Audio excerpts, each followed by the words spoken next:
push. You don't want them to fall like under any category. You want them to push forward. And her sense of being a community, I'm about to cry.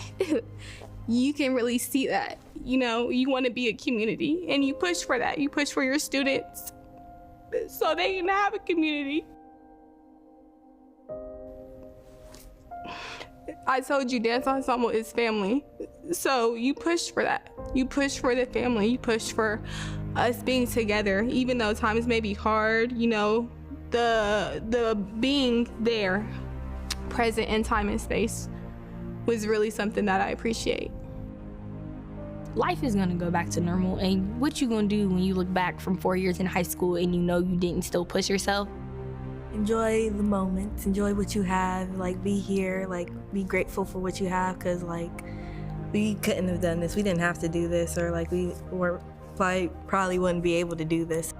COVID kind of makes you do things you don't want to do, or like forces you outside of your comfort zone a little bit. Be open, be different. It's okay to not just think everything's gonna be one way. It's okay to change.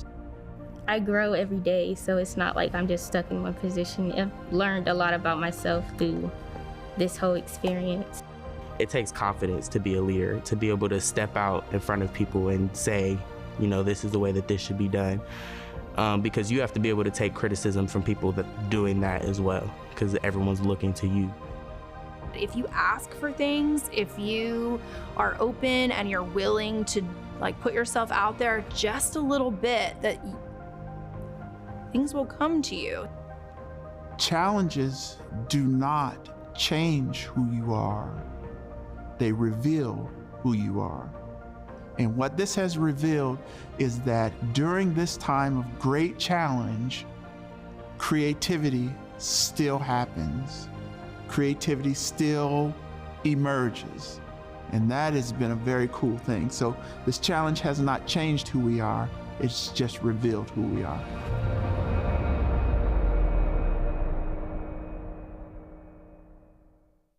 Hi, I'm Alex Trevino, Director of Capital Improvements, and we're here at Woodward Park Middle School today to highlight the HVAC improvements we're making at this facility and across the district this summer.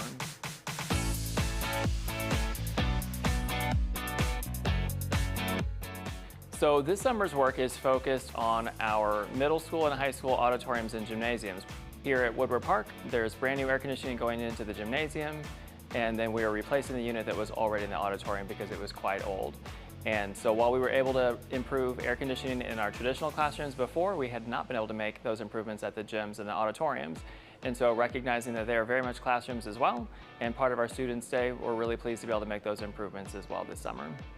So the auditoriums and the gymnasiums didn't get the improvements before, mostly out of budget concerns. So we were really focused on our traditional classrooms and getting air conditioning upgrades there.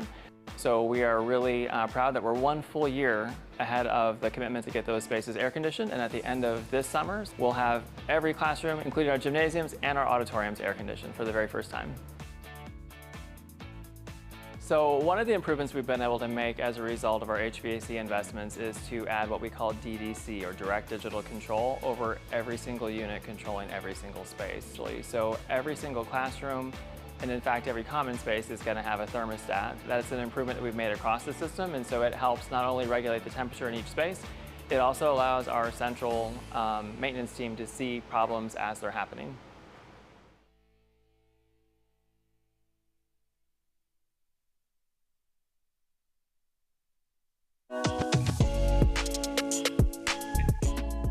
The record last year was 3-10 because we only have 5 players, and the record this year is 7-9. We was gonna make a team at Lynn McKinley if we had a coach or if we didn't, and we're having people come to our games to come watch us play. Share the ball a little bit more now, and I actually see the team as like a sisterhood. To go into an actual program that does have those type of losses, you feel like there's no expectation. And I've seen from previous games that I had looked at that they actually were talented. Oratiana, she loves to get buckets. Shy, she's strong with the ball. She'll body anybody. Faith, she brings the energy if we feeling down. Denny is doing real good. I love Denny. I got to play with my sister this year. She's a freshman. Marion Franklin, Christiana Towns, she had 35 points.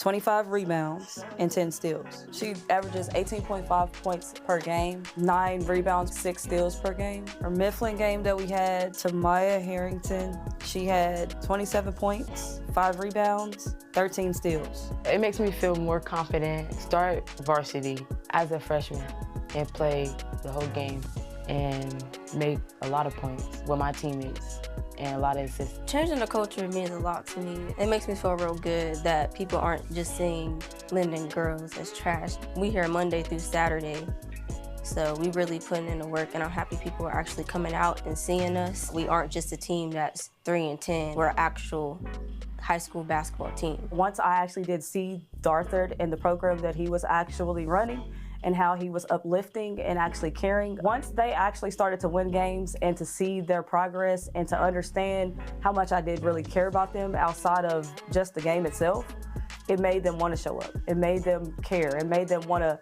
actually work together and have a sisterhood to where they loved each other. My brothers are Philip, LB, Chris, and Emmanuel. When I watch my brothers play, I look up to them and I play against them a lot. So it makes me a little tougher to play against girls. The town's name is very strong in the community, and she's living up to her name. My goal for Linden McKinley is to win more games and set an example for little kids. Being a senior is pretty bittersweet that the program is just getting together, and I'm about to leave, but I'm happy it got together. Coach means a lot to me. She is actually my I know I can advisor, so I'd be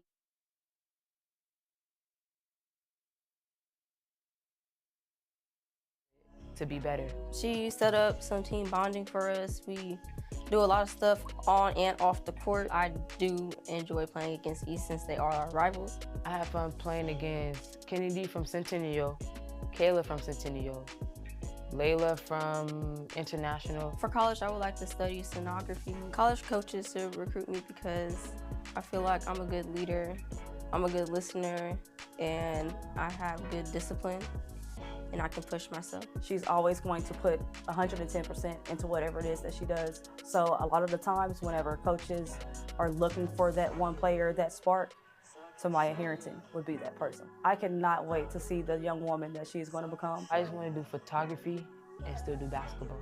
College coaches should recruit me because I put all the work in. I'm very humble. I could make buckets, and I like to share the ball and communicate. College coaches should recruit Christiana Towns because of her work ethic, the ability that she has, which is natural, and on top of that, she's very coachable. It's something different whenever you have someone to step on the court that has an athletic ability, that has a game that is different than a lot of players that do play the game, and you can still teach them something.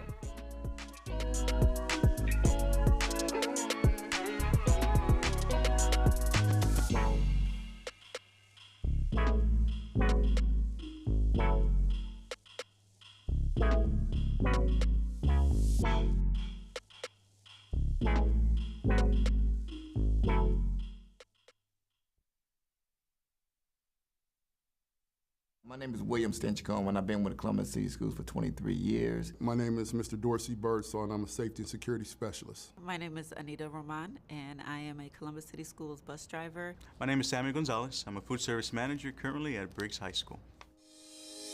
I know that if I'm not there every day and on time, that student may not have a ride to school. And that weighs on me heavily. And I take pride in knowing that my students can set their clock on me. I'm always, it takes a lot for me not to come to work. It's important to come to work every day, be on time, because we may be the only way that student gets to school. Seeing the kids years later and having them come up to me and say how thankful and grateful they were and happy that, I kept them safe in the district, and, that I can't retire or leave the district until their kids graduate. This was one of the best decisions I've made in my life. I didn't expect to live for this, but I love being part of the Columbus City School as a family. I just think because the building represents our districts, for me to see how clean the building is, I can take pride in my effort, and to put the cleaning and the organizing of the building, it just makes me feel a level of pride. A peaceful mind can accomplish a lot of things. And when a student is hungry, their mind is oftentimes on what the next meal is going to be. In an indirect way, we affect the students in the kitchen. They can accomplish what they have to in the classroom. And for them to accomplish that, oftentimes that's going to better their situation for themselves, their family, and their community. So in a sense, helping the student in an indirect manner with the food is something that I really enjoy. Columbus, Ohio has so much to offer our youth. The growth you can obtain from being a part of this district is huge. There is such diversity and learning experience happening throughout our K-12 buildings. I love to see the excitement in the kids' faces when they know they can start school the very next day. So it's exciting for the families. So I think it's very impactful because it gives them that first start.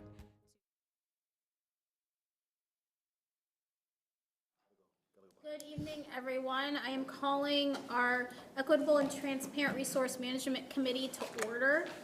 Please call the roll. Mr. Adair? Present. Mr. Cole? Here. Ms. Singles? Present. Mr. Miaya? Present. Ms. Price? Present. Ms. Upchurch? Present. Ms. Burrell? We have a quorum. Thank you so much. On our agenda tonight, we have a couple items under our welcome, and then we have a lot of very important action items, discussion items to talk through, and then we will adjourn. Is there a motion to approve our agenda? So moved. Second? Second. Any additions or changes? Who's the second? Ingalls. Okay, seeing none and without objection, our agenda has been adopted. So the next item on our agenda is approval of our minutes from September 11th. You have that in your packet. Is there a motion to approve the minutes? So moved. Second? Second. Are there any changes or additions to the minutes? Please call the roll. Mr. Adair? Yes. Mr. Cole? Yes. Ms. Ingalls? Yes. Ms. Miaya? Yes. Ms. Price? Yes. Ms. Upchurch? Yes. Motion passes. Thank you. In our packets this evening, I have provided updates just so that everybody. We got new mics. I did not close enough. All right. Not close enough to everyone. Get closer to your mic. All right. We did some adjustments to our tentative monthly discussion topics. It looks like this, everybody. And this just keeps us up to date on the plan for the rest of the year. And so we'll do this a couple times during the year as we kind of work through with the team about things that need to be added or adjusted as we kind of go through. So you can see the topics that we will be discussing. So you'll see that the ones that we have on the agenda for tonight are there, and then what we are planning to discuss next month. Next month, just so you guys know, we are going to be talking more about the facility task force recommendations around this facility, and after the meeting, we will be doing a tour of this building and the two buildings that are part of this kind of question of this property right here. So just know that that will be after the meeting, and just so you can kind of plan ahead. That will be next time. So that doesn't require any action. That is just for you to kind of have a heads up to know where we're going. All right. Well, hello. Hello. I was waiting for you. I was trying to. All right. So we're going to go ahead and move to item 3. This is part of our integrated real estate capital development planning process, and we have our COO here talking with us about some of the buildings that we think that might be ready to be demolished. So I'm going to turn it over to you, Mr. Woods. I think we're going to get your demo. Thank you, Board Member Chair. Board Member Adair, can you hear me okay? Yeah, we got new mics, so we got to maybe pull it closer to you. So let me start by apologizing. I had a 6 p.m. start time on my calendar. That's what happens when I manage my calendar, right? So I was just getting ready to dive into my Chipotle. Oh, before 6. So it'll be cold by the time I get back up. So we're here tonight, as Board Member Adair said, to talk about potential recommendations for demolition. The presentation that you will see tonight closely resembles our last presentation where we talked about vacant buildings. So a lot of the candidates for demolition obviously are aligned with the sites that we have that have vacant structures on them. Just a general overview of our real estate in general. I don't see the slide up, but a couple data points just to keep things top of mind. We have about 9.8 million square feet of facilities. Of that, 8.3 square feet are in academics with 112 schools. We have about 582,000 square feet in administrative buildings. That's 14 sites, and 327 square feet in leased properties, which include 3 schools, 2 grounds, and 1 office. And we also have 1,506 acres of land. So we've segmented today's presentation into 2 slides, and what I would suggest is that maybe we go through the vacant structures and unused sites. There's approximately 4, as you can see there, and then we will pause, take questions, comments, and then go into the second section, which is vacant structures on active sites. So with that said, I don't know how you want to do this. Do we just want to flip through the pictures in the presentation? I think yes, but perhaps just so everyone knows, if this committee feels by the end of this presentation that we have enough information to make a recommendation to the Board of Education on these structures, that's what we would like to do. So kind of keeping that in mind as you're listening.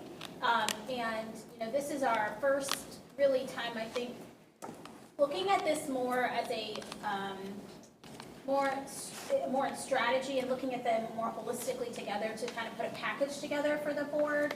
And so, if we feel like any of these properties that have these buildings on them need to come down, that's the kind of lens they want us to look through.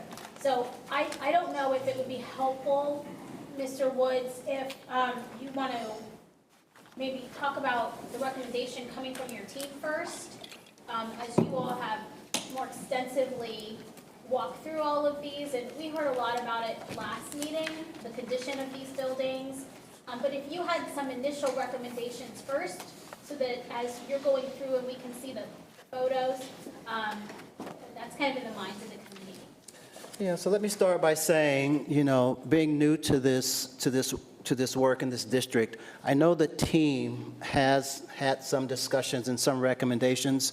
In all honesty, I haven't necessarily vetted them or agreed with those recommendations, for lack of a better term, because I think there needs to be conversations in venues such as this.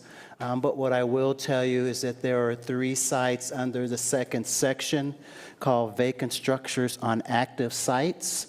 The first one being Old Wedgwood. I don't have a slide number, but it's part of the second portion. Slide 18. Slide 18, thank you. Who's controlling it? Got it. I'm getting it together. Okay. All right. So the first property that has been discussed as a potential is the Old Wedgwood Middle School. It's an active school parcel, and the Eakin Elementary School and Wedgwood Middle School are on that property. And these are one of the structures. It was vacated in 2008 upon completion of the new Wedgwood Middle School facility. The facility was reactivated as swing space for the construction of Georgian Heights and has been vacated since 2012 when the facility was completed as part of the FMP. The picture in front of you is one snapshot of the vacant portion of this site. This is the second picture that shows the facility that's boarded up. And then this is an aerial view of the site as it exists today. I will tell you that these properties are in, from what I understand, very, very bad shape. And they are very strong candidates for demolition. However, they do sit on active sites, and I just wanted to point that out to this committee. I'll pause before I move into the second site that has been discussed by the team. Questions, comments on Wedgwood? Yeah, I have a question. Active sites means they're in use. Is that what that means, that we use them for something? That's correct. And then how did that work out with the use of it? I mean, how much did you have to do to it in order for us to use it? Yeah, I think if we were going to do, so the site's in use now, so if we were going to demolish it, we would probably have to make sure that we have, structures that separate the demolition from the active site. And depending on the situation, we may have to relocate folks that are on the active site, but I really think it depends on the demolition activity that occurs, whether we have to relocate or not, or if we can continue to utilize the site as the demolition is occurring. And can you clarify again, what is active on the site? What specifically?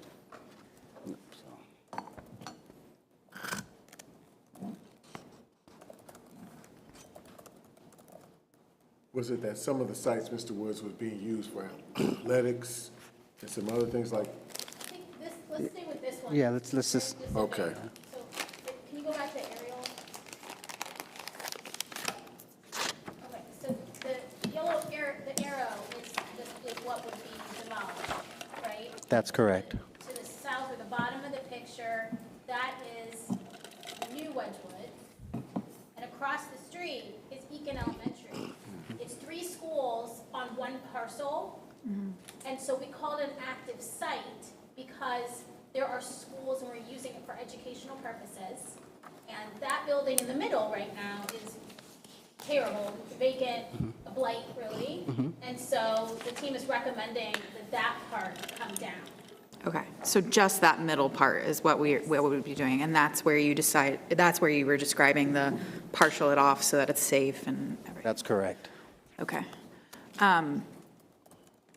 What is a demolition timeline look like? What does that mean?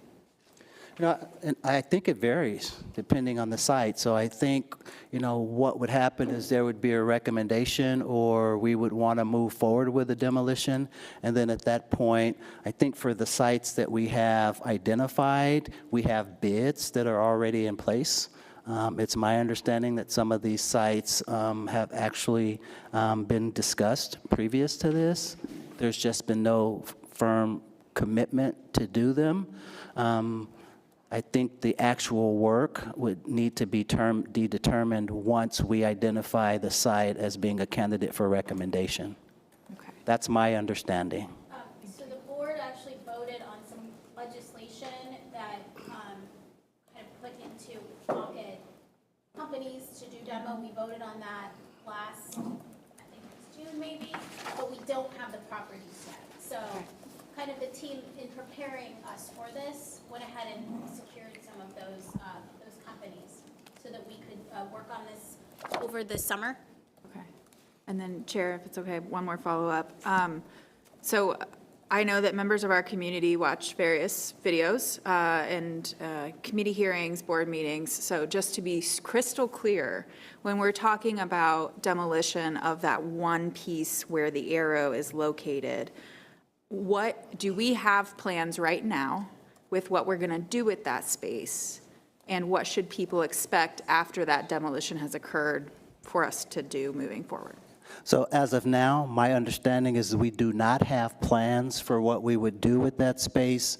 I think those plans would be incorporated into some forthcoming work around strategically planning what we want to do with some of our assets moving forward. So the first phase would be to do the demolition, and then that would put us in a position where we can then make some determinations around what we do with that space and that site.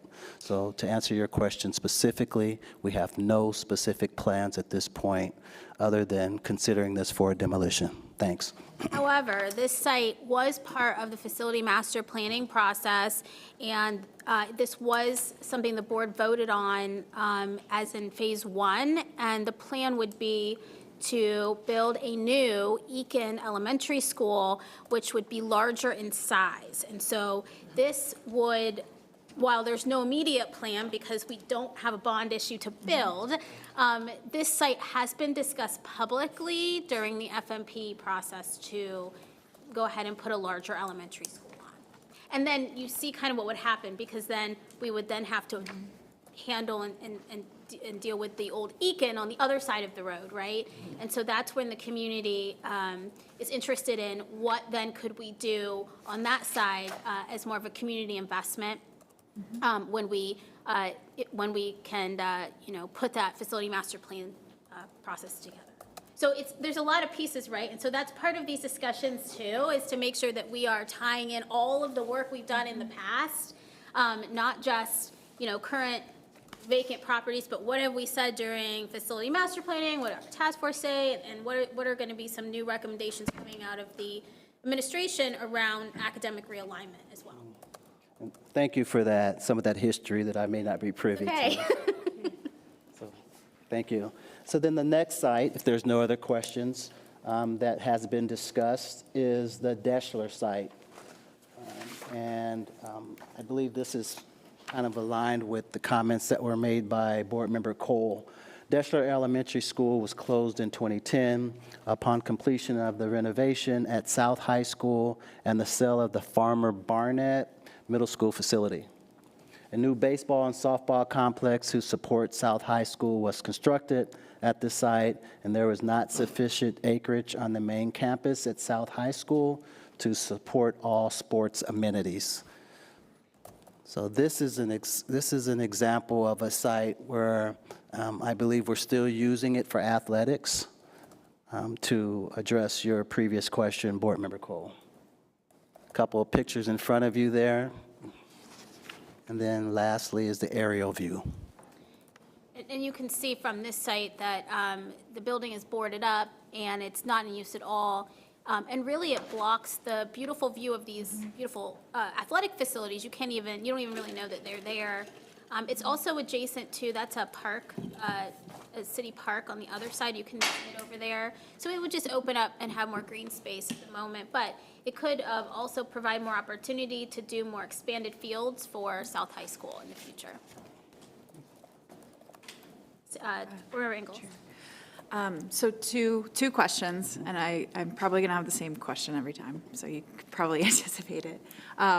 So since the building is not in use, we see athletic fields. Where are people currently parking to go to those athletic fields, and how would that be affected by any potential demolition? And then two, do we have any current plans for the current building? So again, in case somebody is just tuning in and has been off and on tuning in throughout this whole conversation, what should they know about our plans right now with this building? So two-part question. The first question is around parking. What I will say is, as I'm still learning some of the buildings and the facilities, I honestly don't know all the details around these sites, and I apologize. My management team is not here for family reasons. I think families first. I can tell you, because I've actually attended. They park right along the field. You can enter from Deschler. You entered from Deschler and kind of go along the back of the school there, and it's like kind of that L shape right by the field. There's parking there, and people park there. Okay, so it would not be affected by the demolition site? No, it wouldn't be enhanced, really. Well, I don't know, during actual demo, I mean, we probably wouldn't do a demo during softball or baseball season, but I think the parking amenity would be put back in. Okay. Does that answer the question on parking? That piece of the question is Okay. answered. Then the second part of the question is around current plans. Again, there is a history, from what I understand, of some conversations that have been had. I'll defer to board member Adair to talk about what those historical conversations have been. I don't actually know that one. I don't think that there's any plans on this one. I think it would be to continue to look at this as more of an athletic site at this point. I can tell you some rumors. Well, we don't need to know the rumors. That is what it is. We want facts and receipts here. Facts matter. Are they able to even consider, just if they decide to go with the demolition, using it for parking? Yeah. And that could be, improve the fields and everything like that, and use it as, while for practice or for playoffs, if you want a certain field or different events like that. Yep. Just use it as parking, because there is parking, but if there's a game there, it's not nearly enough parking there. I have another question, I'm sorry. So as far as who uses the site, you said South High School. Do we have any middle schools that use these athletic fields that we're aware of? Is it just South High School that's primarily using the fields at this point? I think it's South High School that's primarily using it. I don't think there's any middle schools that's using this field at this time. I think that there might be some outside groups. Oh, go ahead. I know in the past, I think Buckeye Middle School, or there was some middle schools using it for softball. Okay. They're really nice fields. They're really nice.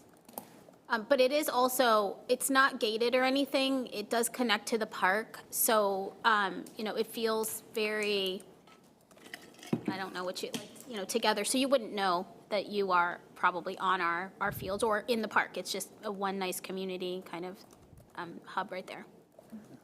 It's my understanding that they're really nice fields, though. They're very nice. Absolutely. I do understand that. I'm sorry, I have another question. When we're storing the mechanical equipment that's used to maintain the fields, are we storing it on site there, or do we bring it off site? Is that a thing that would be potentially affected by demolition? Anything like that we need to be considering? From a storage perspective, I don't know the answer to that question. I can follow up with you and this committee around if there's any storage. It's my understanding that some of these facilities are in very bad condition.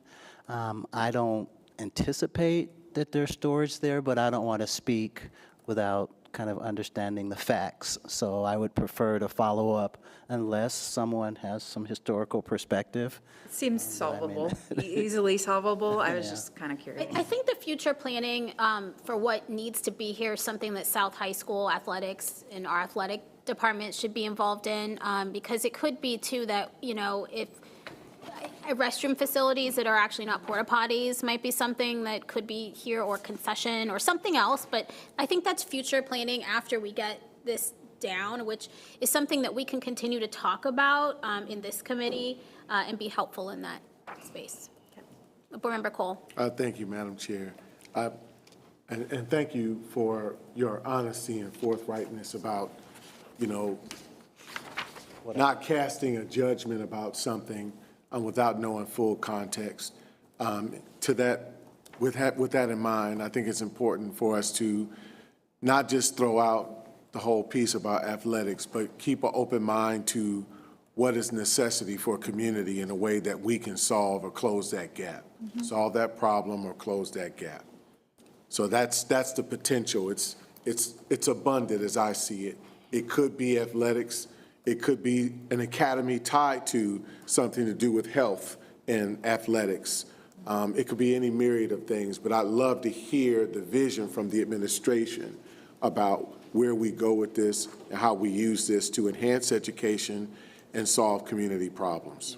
Yeah, good point. Our goal about this is to really get buildings that are unsafe and blighted on our community down. That's really our goal when we're talking about these demos right now.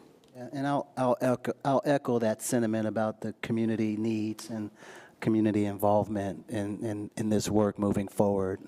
I think it's critical that maybe admin comes up with some recommendations, but we do need to do what's best for this particular community.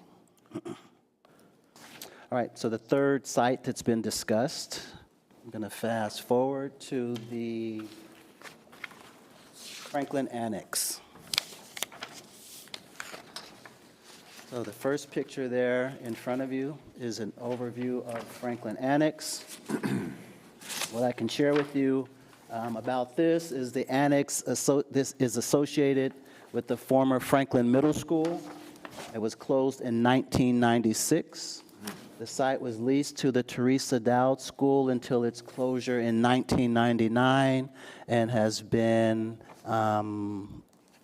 not used since that time. You want to go to the aerial. This is on the site of the Columbus Girls Preparatory Academy. So again, it's not touching that building. It's off to the, there we go. You can tell by the age and the condition of the facility via this picture.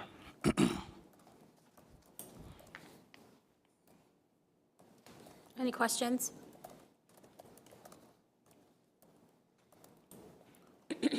Are there any other ones you'd like to? So those are the three that the team has mentioned to me as being discussed in the past as potential recommendations.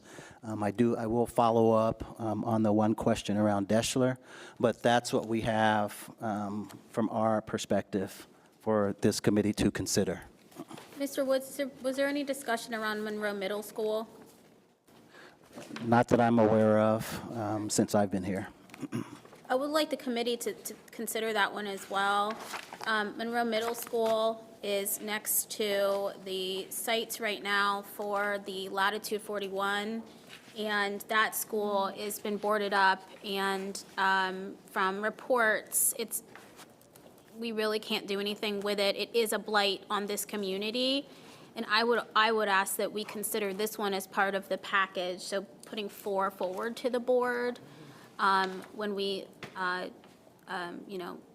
talk about that in a second. So I don't know if anyone has any comments or if any other staff members have any comments about this property. Mr. Cole, did you have something? No, not right now.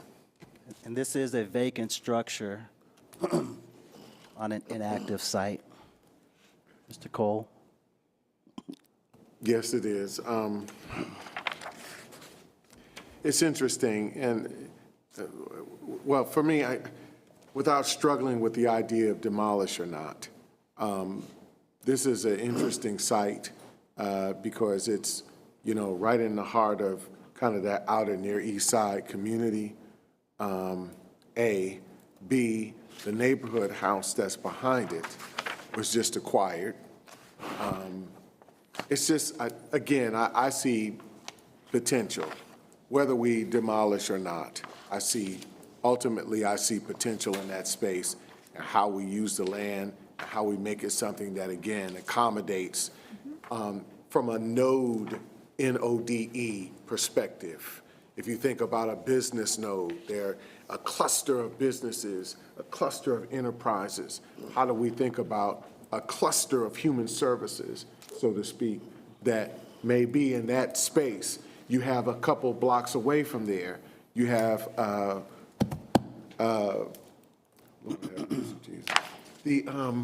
is it? Michael. King Center? It's been a long time, huh? The King Center? The King Center, but across the street from the King Center, you have Urban League. the Urban League. Columbus Urban League. I'm sorry, y'all. This isn't enough, Mr. Treasurer. I need a little more to eat, I guess. Yeah, I think, again, I think the discussion can come back about what we do with it. Yes. But it really, at this point, it's about the condition of the building. And I know that this community has expressed, a lot of our communities have expressed, but this one in particular, just because of the redevelopment, I want to kind of push this one a little bit because I think it'll be a perfect time for us to get in the mix about what's going on in that community and be a really, good partner, and we can develop that whole neighborhood together. And so I want to kind of push that one based on the condition of the building as well. I look forward to having a conversation at the board table about it with an accompanying vision from our administration. Well, we might be too early on the vision, honestly, Michael, because I think we need to come in and have, your committee, have community dialogue, right, about what should be there. Agreed. Yeah. Through the chair, I think the focus probably of this conversation should probably be demolitions. Yep. As hard, we get as so opposed to excited. going too far down the path That's right. of what It's we about- want to do with it. It's about getting the really dangerous and blighted buildings. Yeah. So mote it be. It's the natural question that our community continues to ask. Okay, so you're talking about shutting this down. What are you doing with it? Where, and the constant fear, to be honest, is you're selling it to all these developers who are going to make a ton of money off of it, or you're going to sell it to whoever, and that's not part of the conversation at this point. No, and in fact, recommending demos has nothing to do with the parcel itself and selling. So right now, we're just trying to, clean up our dangerous and blighted structures so that we can start to have more visioning conversations. Thank you for helping me put that into perspective, Ms. Engel.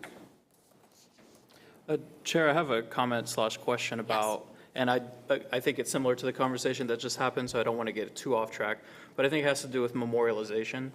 And if, as a committee member, I'm being asked to vote on this, for me, I think equitable management of resources are not only the physical assets, but the legacies of these places. So in the past, have there been memorialization processes, or is that something that can be expanded to let the community in and say that you may come from a zip code that has been affected by adverse reactions in the community many times? We're going to try to do our best to equitably manage the legacy of this building.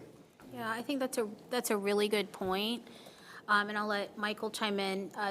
He's lived through more of this than I have. But for these ones in particular, I don't believe that there are any things in them to memorialize. Now, Monroe itself, I think, is part of the rich history of that neighborhood, so that one might be a little bit different. And I think coming to the site, and I think that, again, comes in more of the revisioning. But I could see some of the questions that this committee will address in the future about some of the other buildings of active school sites and what we're going to be doing with those. That will be definitely something that we will discuss, and it's important to me as an alum of this district, personally, that we are memorializing and letting people, participate in that. So, Michael? Oh, thank you, Madam Chair, and thank you, Mr. Mejia, for that, because I think you make a good argument. So, no, we really haven't so much memorialized things, so to speak. I think for my committee, as you alluded to earlier, there's an opportunity to discuss that with my committee in a way to say, how do we add that as a part of our tactical approach to this in a way that includes the community and celebrates it. Monroe Middle School, in its history, was one of the top middle schools in this city. It was, the social aristocrats of Columbus. Some of their kids went to that school. So, and the last principal of that school I knew very well and was an outstanding principal. So all that to be said, I think that memorialization piece, I think that's an interesting approach, and I think it's one that we could certainly leverage in discussion in my committee. I just briefly bring some perspective from Canton, Ohio, which at one point had 4 or 5 high schools and now has 1. And you hear these stories about folks that the Lincoln, the Lehman, the Timken high schools have once they've lost that. And now living here in Columbus, just wanted to share that perspective of moving a little. I'm not accusing of moving quickly, but what can kind of get lost in the shuffle in terms of memorializing. And that could actually potentially be a benefit to the community as there are naturally adverse reactions to changing landscapes. That's a very good point. So through the chair, there's one other site that similar, Mr. Mejia. Mejia. Similar to your comment just about kind of the historical perspective. And there is one site that I do want to recognize.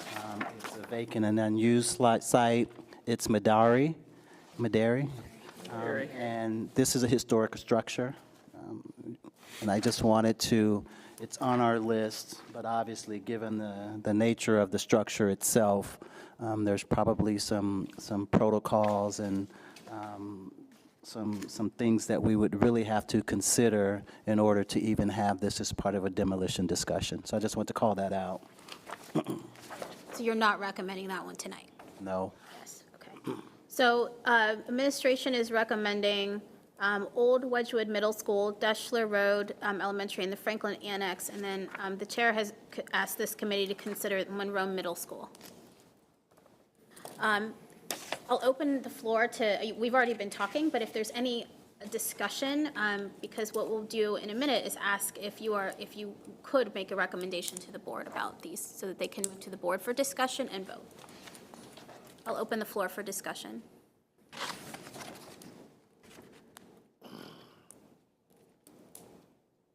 There doesn't have to be discussion. We already did do a lot of discussion. I'll just say, Chair Adair, thank you.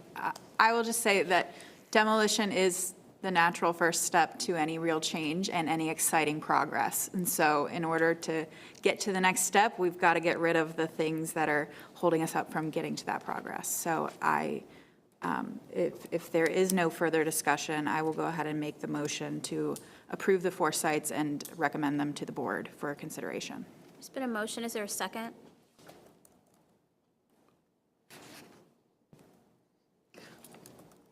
Actually, there's one more, if I can. We have to have a second, and then we can do questions. Yeah, go ahead. Is there a second?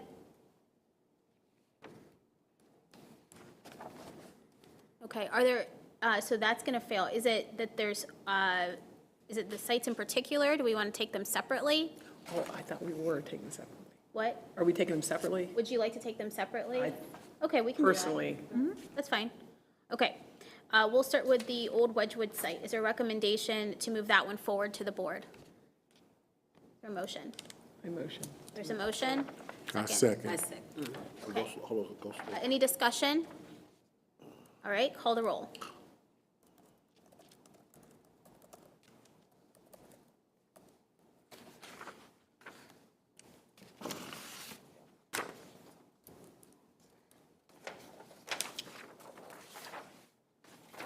Mr. Dare? Yes.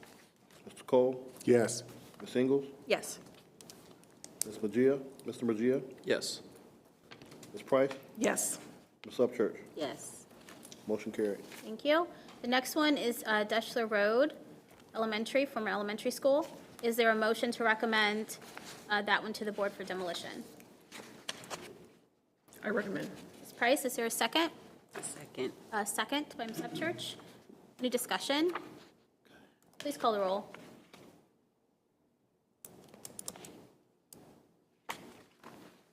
Mr. Dare? Yes. Mr. Cole? Yes. Ms. Ingles? Yes. Ms. Magia? Yes. Ms. Price? Yes. Ms. Upchurch? Yes. The next one is Franklin Annex, which is on the site where the Columbus Preparatory Girls School is. Is there a motion to recommend demo? So moved. Is there a second? Second. Second by Price. Any discussion? Please call the roll. Mr. Dare? Yes. Mr. Cole? Yes. Ms. Ingles? Yes. Mr. Magia? Yes. Ms. Price? Yes. Ms. Upchurch? Yes. Motion carried. And the last one is Monroe Middle School. Is there a motion? I'll make the motion. Is there a second? I will second. Please call the roll. Mr. Dare? Yes. Mr. Cole? No. Ms. Ingles? Yes. Mr. Magia? Abstention? Ms. Price? No. Ms. Upchurch? No. Okay, that one will not go forward for recommendation. So coming out of this committee, we'll do Old Wedgewood Middle School, Deschler Road, and Franklin Annex. Thank you, committee. That was your first big action. Yay. Okay. Thank you, Mr. Woods. Thank you. Again, my apologies for being late. That's okay. All right, we're going to move into item 3.2, which is a quick update on the task force recommendation to us around this property and the adjacent parcels.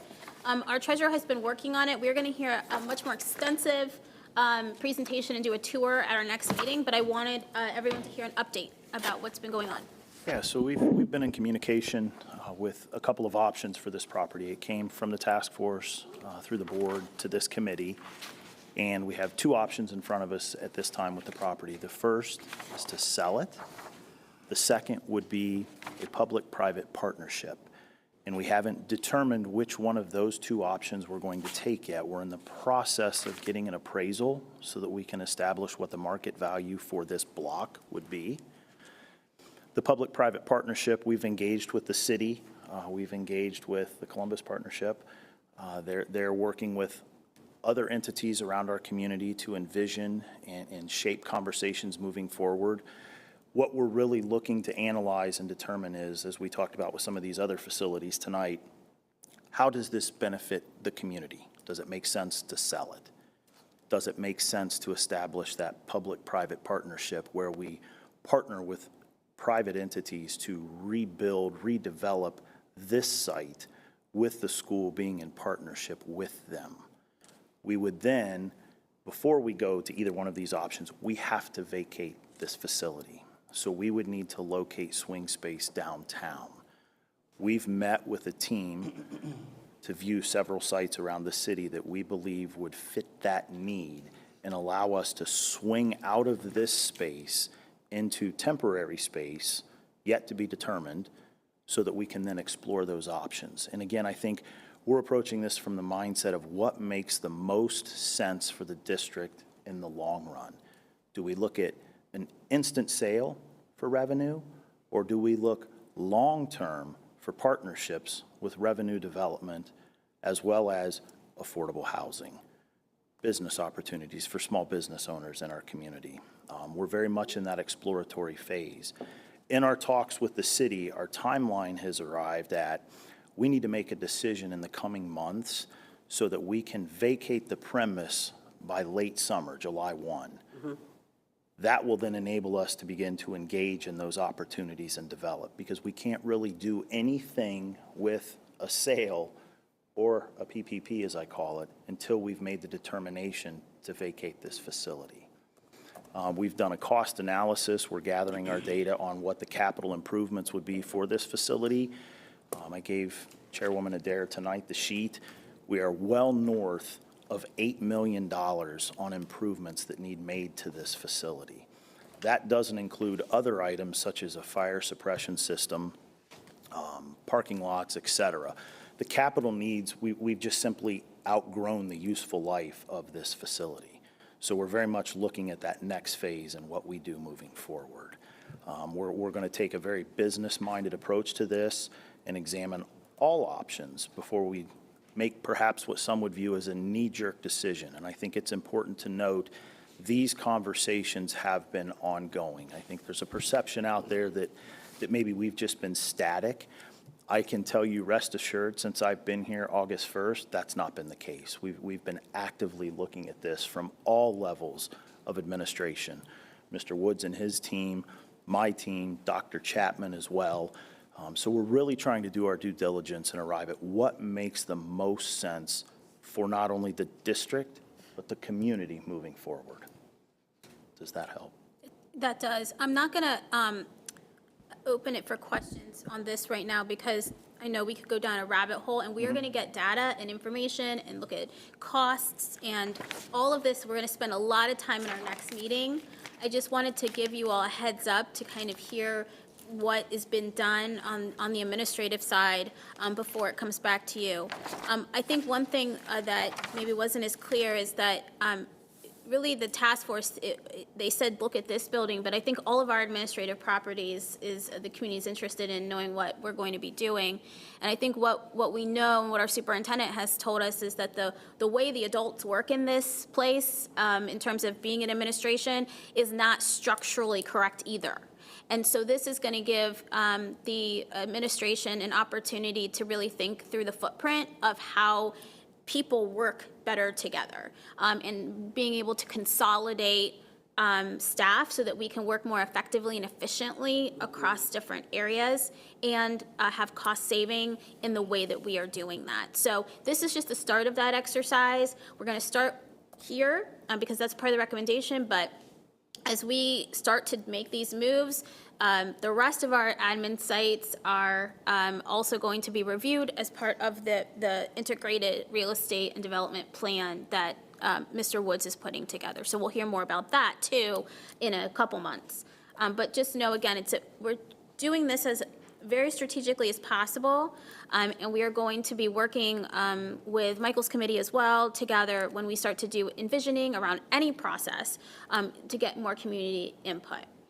So that's just the update. I know that everyone wants to ask a ton of questions, but I want you to ask more informed questions. And so before our next meeting, we're gonna be giving you more data, information, costs, and all of that good stuff so that you can come ready to ask a lot of great questions. Item 3.3 is actually, we voted to approve this agenda and I missed that. We actually moved this to the next meeting, so I'm just gonna have to ask for a quick motion to table 3.3 for our next meeting. So moved. Is there a second? Second. Please call the roll. Mr. Dare? Yes. Mr. Cole? Yes. Ms. Ingles? Yes. Mr. Majea? Yes. Ms. Price? Yes. Ms. Upchurch? Yes. Motion carried. Thank you. All right, you're going to go back over to the treasurer to talk to us about our financial reporting and our 5-year forecast. Correct, thank you. Good evening, committee members. I'd like to set the stage, if I will. I know Board Member Cole appears to be hungry tonight, so I have put boxes of Cliff Bars around the office here tonight, and I think it sets the tone, and the messaging for that is, over the last 4 years, with the pandemic, the federal government provided ESSER funding, pandemic relief funds for the district. As of September 30th, we have hit what everyone has been talking about, which is called the fiscal cliff. So tonight, as we go through the forecast, I have Cliff Bars for everyone. So that'll set the stage for that, a fiscal Cliff Bar for you. There you go. And I know for some of you, this is going to be the first time you've wrapped your head around the forecast. I know in our first meeting, we talked about a high-level overview of school funding and the various inputs that go into that. Tonight, as I progress through this, I'm sure you will have questions. If you could write those down, we'll address those at the end of the meeting, and I'm happy to stay around afterwards as well if we need more time. All right. Chow down. So tonight, before we get to the numbers, the point of a financial forecast, it's really a painting of the future based on a snapshot of today. My team, several of who are here tonight, we take everything that we know at the district level from an academic and a financial perspective and roll that all together into a planning document. It's a key management tool that by law, we're required to update twice a year. So this document and discussion will happen twice a year in this committee so that you get an understanding of where we're at today viewed through the lens of my office, and then how the administration and the board use this tool to make decisions moving forward. A key point is the numbers only tell a very small part of the story. For these numbers to be meaningful, you really need to look at and review the notes and assumptions. Those will be coming to the full board, made available to the committee. We are still putting that together for the November presentation for the Board of Education. But again, tonight, the 5-year really encourages management teams to look at projections into the future. And I think that's a key point. These are projections based on the data we have today. We extrapolate that out into the future to help guide the board as they make decisions that impact every student and the community. Again, this helps the district to be proactive in meeting challenges. Why does it matter? 3 key points. It's an engagement tool for the Board of Education as well as the community. It's long-range planning. As we sat here tonight, talked about properties and long-term impacts, the same is true with decisions that we make fiscally. Every dollar that we spend impacts a student's life. Again, those are long-term decisions as they start in pre-K and advance through 12th grade. So it's a very important tool, and it helps us understand any issues down the road that we may encounter from a fiscal standpoint. The second point, technically from my office, it's a basis in determining the 412 certificate, as we call it. When we enter into contracts with vendors, negotiated agreements, the board president, myself, we have to sign what they call a 412 certificate. I have to ensure that there's adequate funding available to sign that. There are legal implications for all parties involved when we say we have funds available. So it allows me to certify purchases, contracts, et cetera. And then lastly, it's a method for the Department of Education and Workforce to identify what districts are healthy. Where do we stand?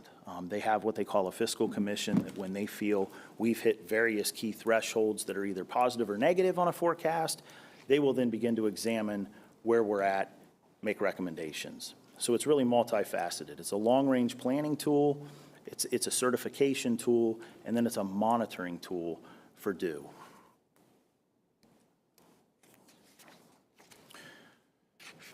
This is a key piece of it in my mind. It's divided into two sections, our revenues and our expenses. And again, I want to highlight this is only for the general fund.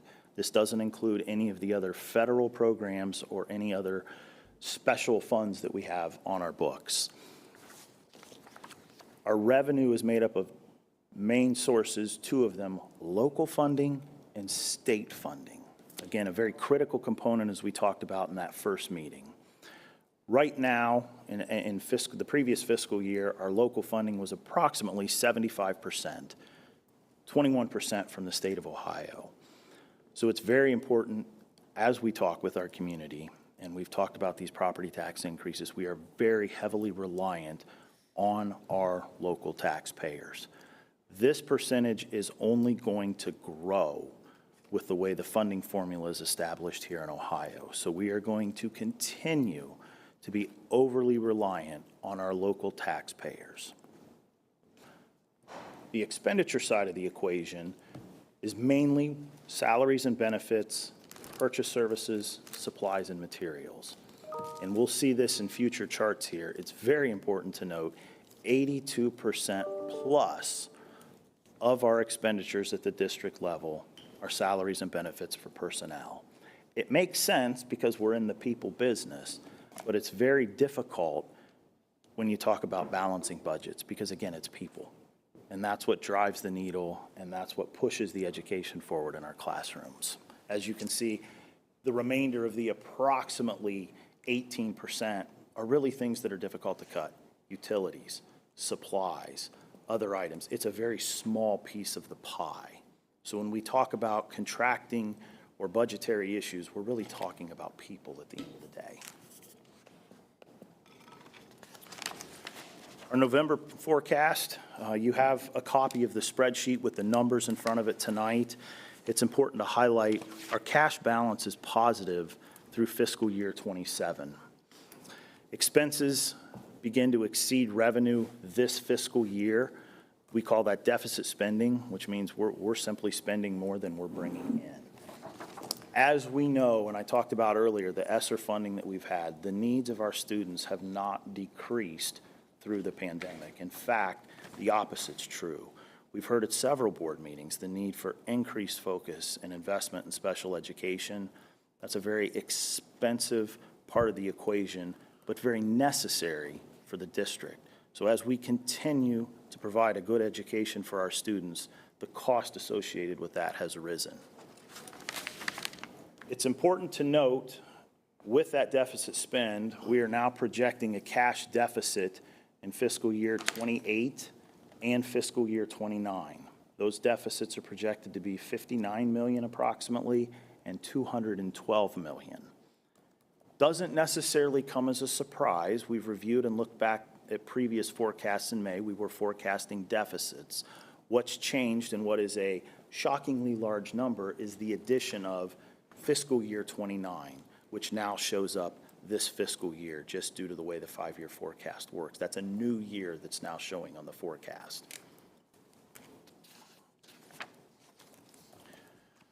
As we talk about looking back on May, the unchanged assumptions that we have in the forecast, this is key to me, the transportation penalty. We are estimating $15 million a year over the life of this 5-year forecast in just a penalty. So again, when we couch this in terms of a $212 million deficit, we are being penalized by due $15 million a year. State funding formula phase-in right now is at 2/3. The Fair School Funding Plan, and I know we threw a lot at you that first meeting, is funded at 2/3. It's important to note there's 2 budget cycles in this 5-year forecast. We are now entering one of those that should be in place by July 1st. We are optimistic that they will fully fund that, but we have no way to know at this point in time if that will become a reality. So we have built in flat funding moving forward until we've established certainty with what the state budget's going to be. Mr. Treasurer? Yes, sir. While we're on this page particularly, does this budget, as you showed in the previous slide, is also an assumption that this is based on 60 days cash on hand? Yes, we will get into that. Okay. Yes, absolutely, that's coming. Great point, don't lose that. Okay. We will touch on that. The other assumptions for our expenditures that were included in the May forecast, we have a base salary increase for our staff of 4% this year. Moving forward, we have estimated a baseline of 2.5%. That's the assumption built in. Also in this forecast, it was very important, we had levy promises as we went to the ballot. We told the community we were going to do certain things, and we've done it, we're doing them, and they are in this forecast. So as we discuss the numbers and highlight tonight, our levy promises are in this forecast. Updated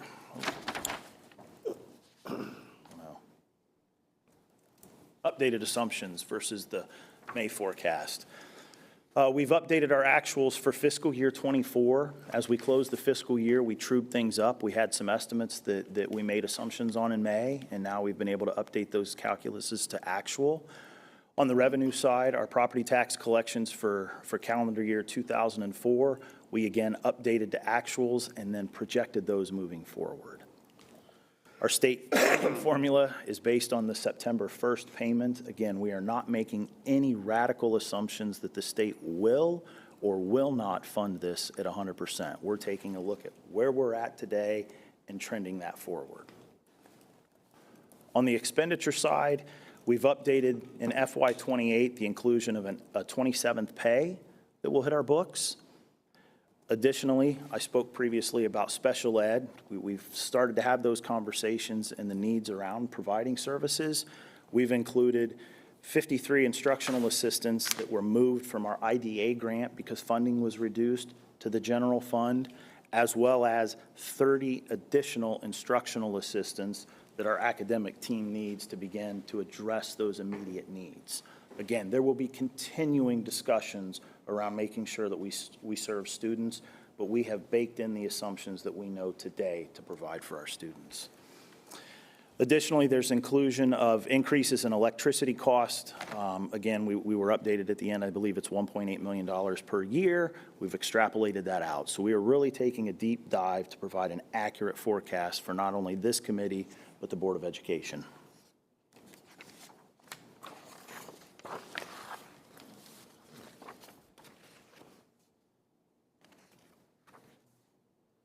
Uh-oh. There we go. You have copies of these slides. Thanks, sir. You have copies of these slides tonight. What these graphs are doing, we have a revenue on the left and an expenditure on the right. And I'm going to call it the light blue is our May forecast on the revenue. And then the dark blue is our November.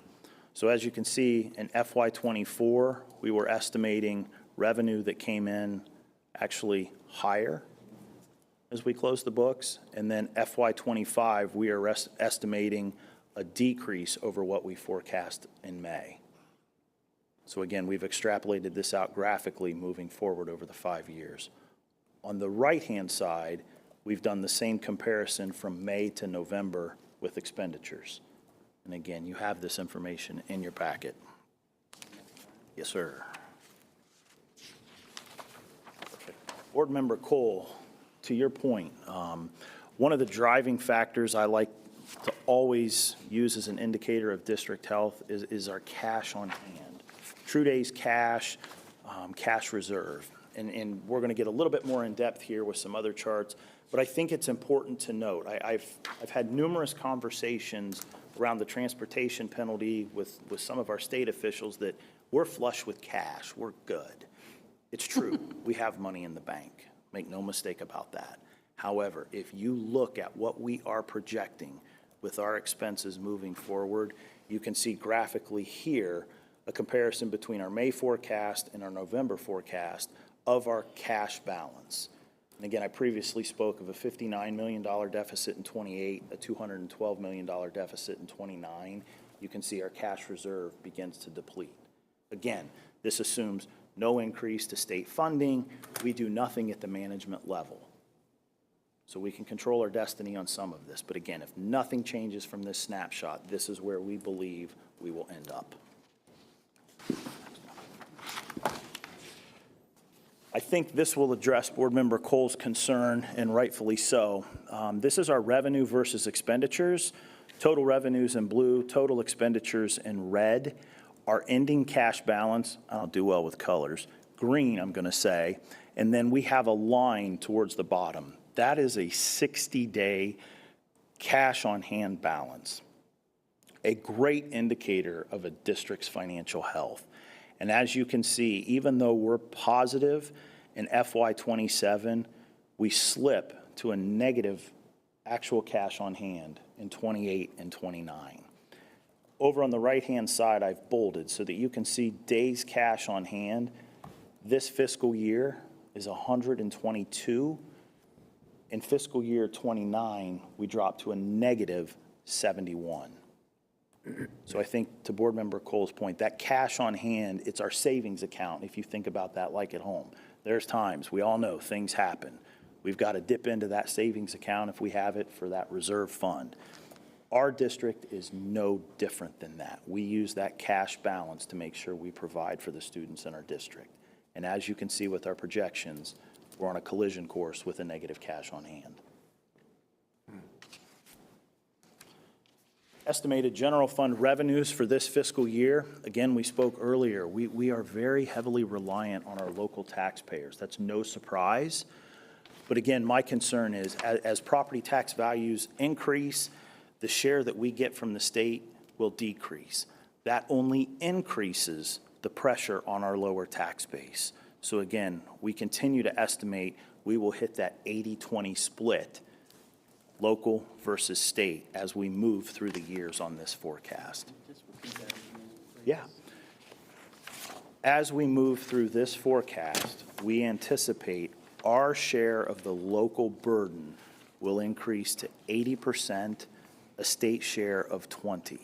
Again, that's based on what we know today. They could very well indeed, over those 2 biennium budgets, make changes to that formula that have a much more drastic or negative effect on our district taxpayers. We really truly don't know yet. Again, we're making some assumptions here, but all indications are, again, we're very heavily reliant locally. Was that a question? Yes. I just want to make sure I put this in your lap to be able to put into further perspective moving forward. There's some things that you very thoughtfully considered in your assumptions. And then there are things that we can put in the assumptions but not have full clarity on because we haven't engaged it yet. So one of the saving graces for state appropriation is student enrollment. It is student enrollment. We can't plan for zero in that space. We can't. We actually need to plan to build student enrollment and capacity in the district. Yep. That is one of the ways in which we actually, how can I say, proactively assert ourselves. We're proactive with the state in terms of student enrollment and getting those dollars that way. And I think it's important to note, we are funded on, I like to call it butts and seats. Correct. Having those students here every day is critical. It matters, and we want to continue to grow that. We want this to be the choice of parents. It's important, not only fiscally, but educationally. The other unknown variable is contract negotiation between collective bargain. It is one of the reasons why we had to go to Joe and Jane taxpayer and ask for an operating levy so that we could sustain costs beyond a fiscal cliff. This was a preparation strategy. This was a tactic that we engaged very thoughtfully, very strategically, and very aggressively to ensure the community and our internal community, our stakeholders internally, that we could continue to meet the demand of paying them at 60 days cash on hand and avert a fiscal cliff. This is the way we did it. So that's I'll let you go into that later, just in terms of things that need to be considered moving forward. But it is really important that you all understand what we need to be planning for moving forward. More students in CCS, more butts and seats, and, you know, how do we think strategically moving forward about what we can actually afford with our internal stakeholders based on the concerns of our external community. Just need to put that out there. That was great. I think I'm going to take that off ramp for just a second. I think it's important to note, to Board Member Cole's point, this committee is going to, in the future, be discussing a cash balance policy. We've highlighted tonight that 60-day cash balance that we believe is kind of a critical importance. The committee is going to be tasked with examining, does that make sense? And again, the whole purpose behind that is if we establish a cash balance policy of 60 days, when we begin to forecast in here that we're going to fall behind that metric, that's a trigger point. And what I mean by that is that will then cause my office, my fiscal team, to work hand in hand, and I want to be key on that, hand in hand with the superintendent's office to develop a plan so that we can maintain a cash reserve and offer sustainable programs on the educational side. Again, that's what we're here for. But I think it's important to note any cash balance policy that comes before is not just a fiscal metric. There's another component with that on the student equation. But our offices will work hand in hand then to recommend plans to the Board of Education to help keep us sustainable. That's the goal with that. Thank you, sir.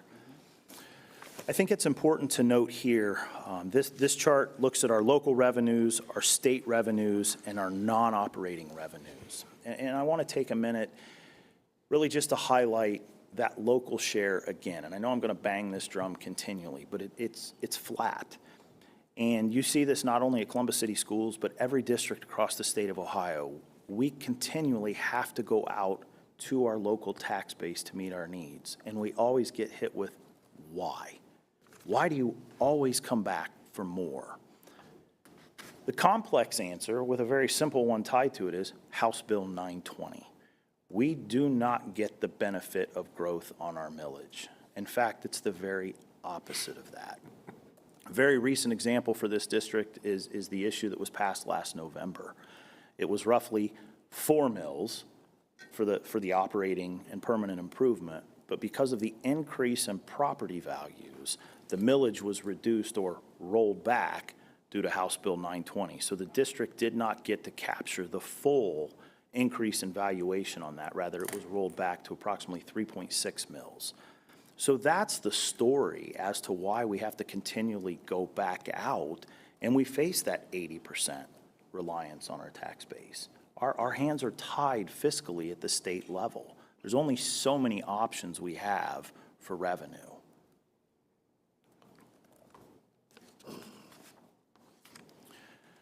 Estimated general fund expenditures for this fiscal year. Again, we talked in that opening couple slides. 82% is salaries and benefits. That's our teachers. That's our custodians, our cooks, our fiscal staff, our academic staff. That's the largest piece of this pie, or Pac-Man, as one of my team members put out to me. That's how large of an equation that salary and benefit is for us. So to Board Member Cole's point with negotiations, et cetera, that 4% was built in for this year. We forecasted out 2.5% moving forward in this forecast. Again, the largest piece of our operating expenditures are salaries and benefits. We could hit that next one. By FY29, that very piece I just spoke about, we are projecting to make up 85% of our total operating budget.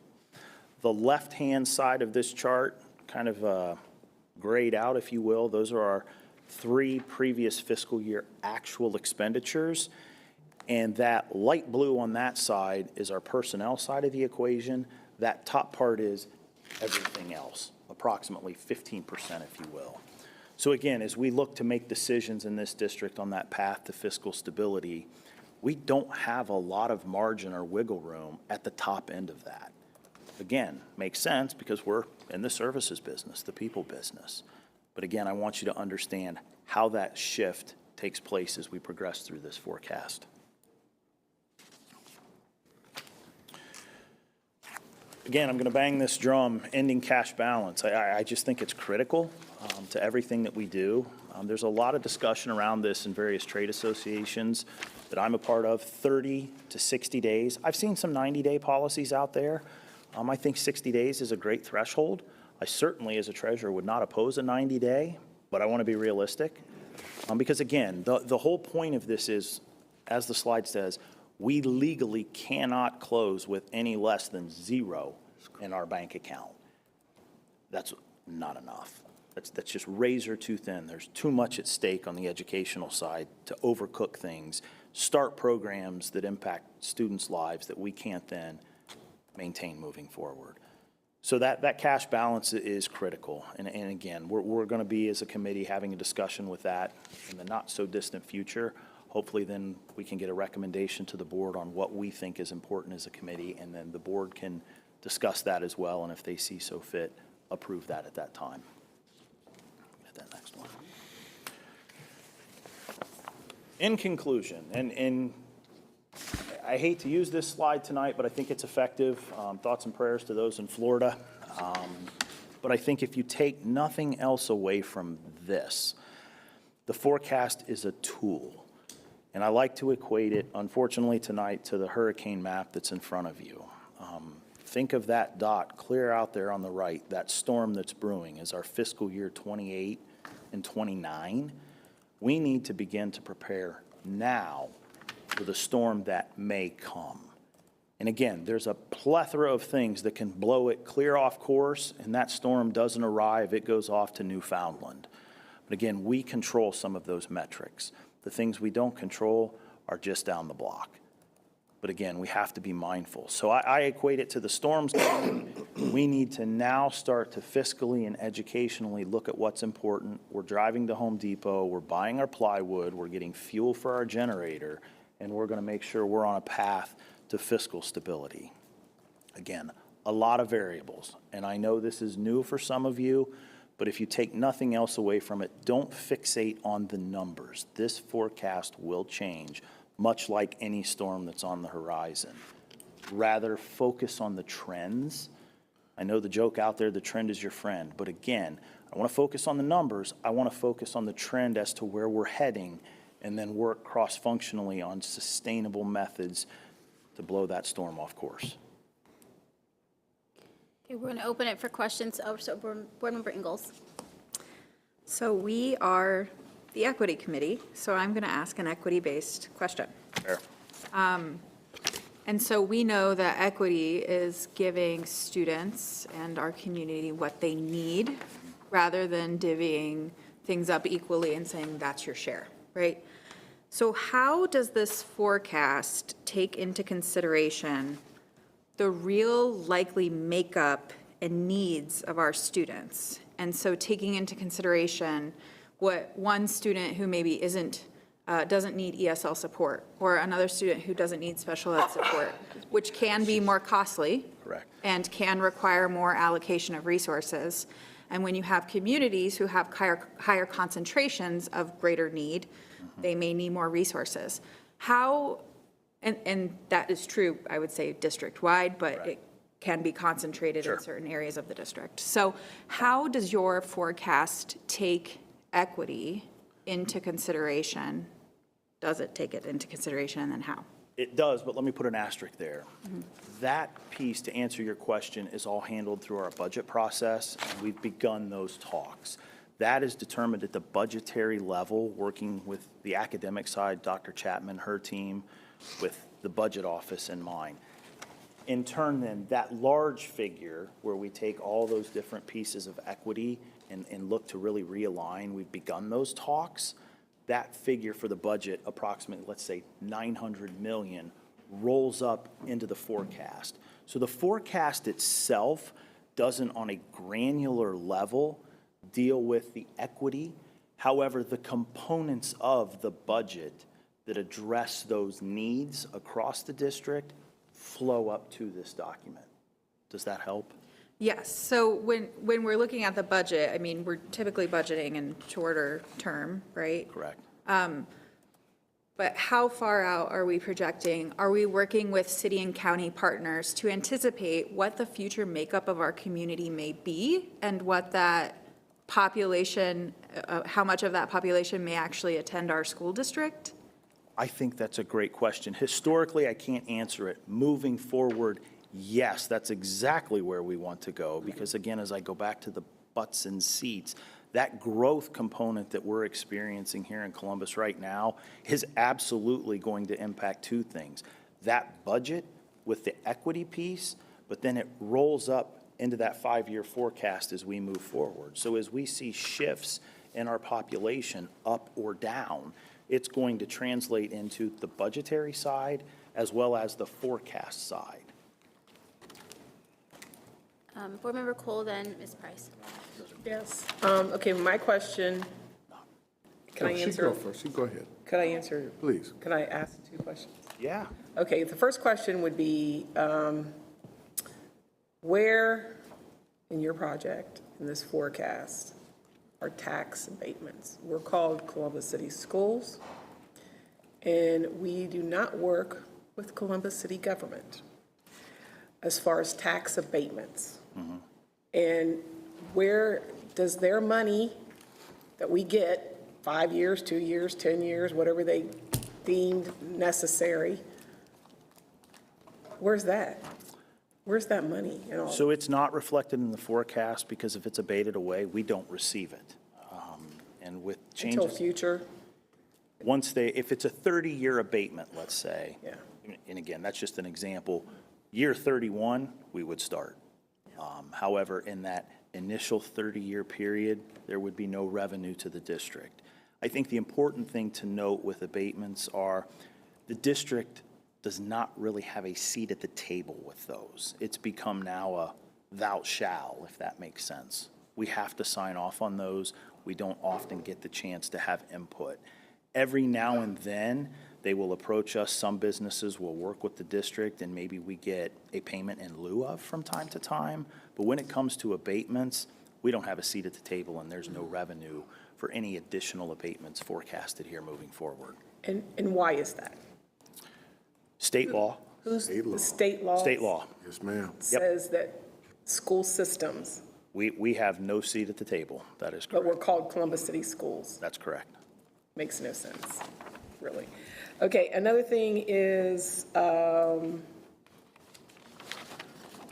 have several questions here, but the next important question would be concerning,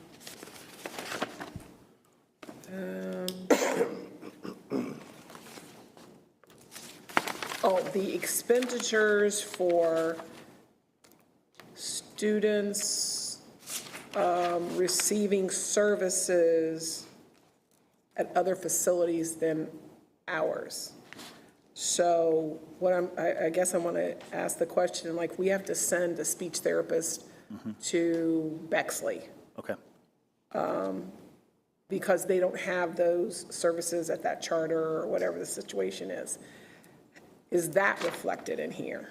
Yes and no, and let me clarify that. There are times where those services can be run through or paid for out of a grant, either a state grant or a federal grant.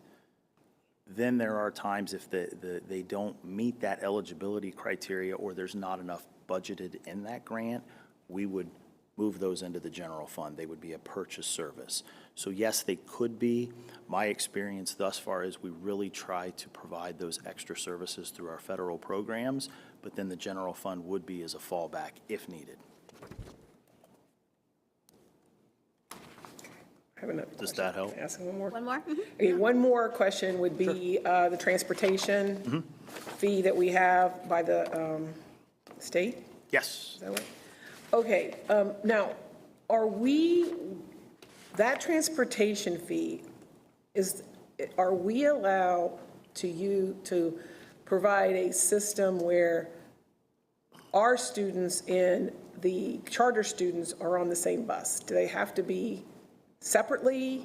Can we run these routes together to cut down costs? So let me address, I'll defer to Mr. Woods on the operational piece of that, but I think it's important. Let me address that expense side.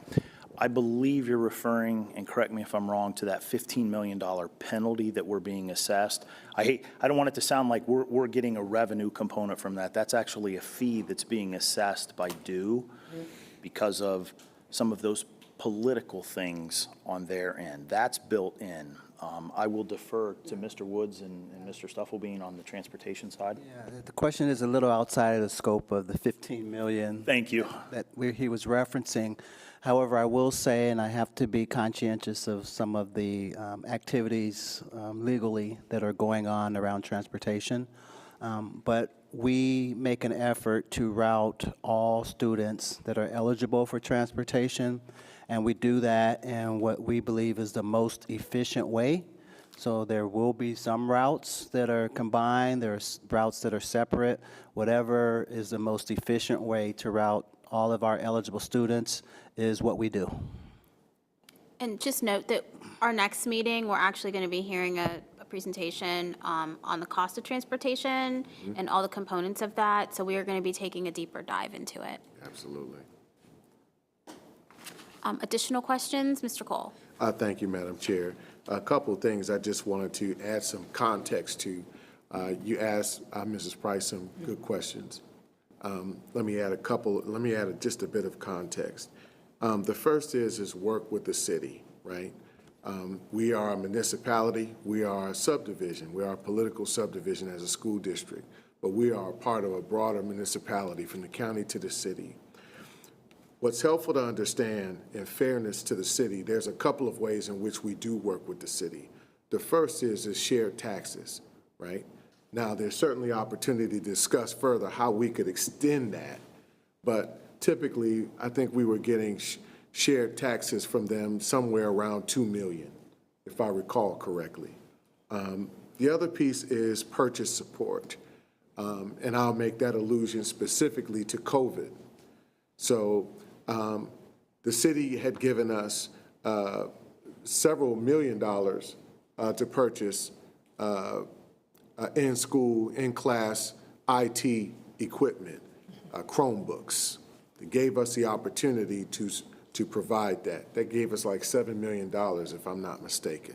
So there's that other piece where we've worked with them. And then there's also the piece where we get ongoing grant support. So some of our local schools may be able to leverage grant support from the city for certain things. So there is that work that is taking place with us. Now I just want to move very quickly to the tax abatement side. Most folks don't understand that on the tax abatement side of this, it is a matter of land value versus asset value, the building on the land. We always incur the property tax on the dirt. Fair. We always get that, period.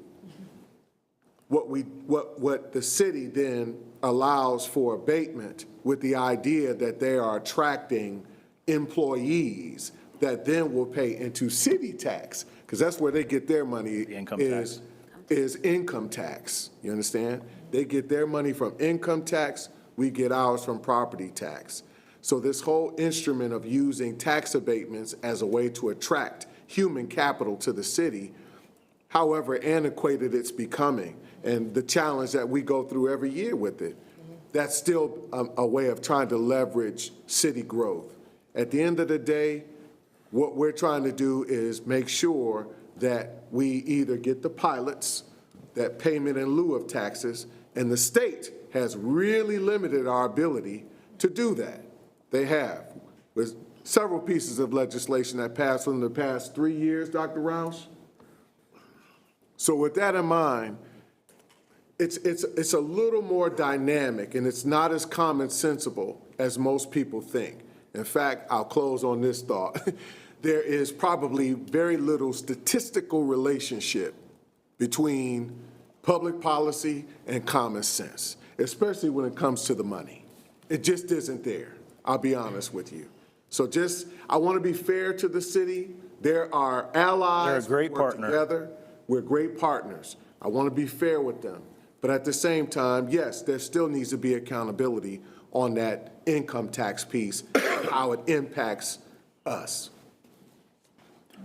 For sure, because we go to the taxpayers. Yes.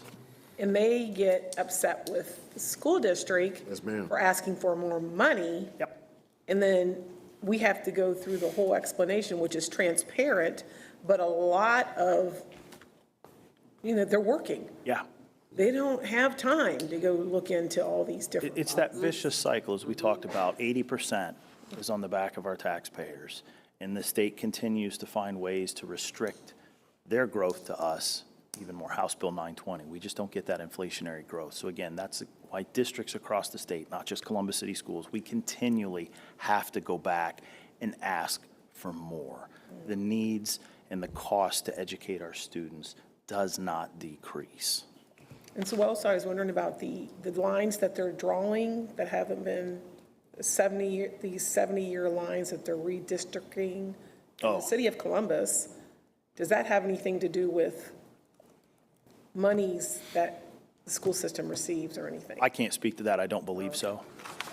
I don't think so. I think what's important to note about our district and our district lines is that there was a policy decision at some point in the 80s to decouple our lines from the city.